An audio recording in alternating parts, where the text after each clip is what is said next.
معايا وبحس فيها بتلزيقه بسيطه كده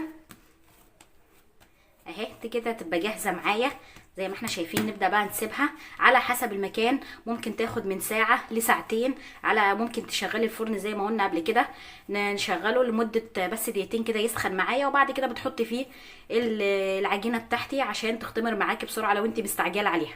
هنسيبها بقى الساعه في مكان دافي، وزي ما احنا شايفين ادي العجينه، شايفين ما شاء الله، شايفين ارتفعت تماما. خدت ساعه بالظبط وكانت جاهزه معايا. ولعت الفرن 5 دقايق وبعد كده طفيت عليه اهي.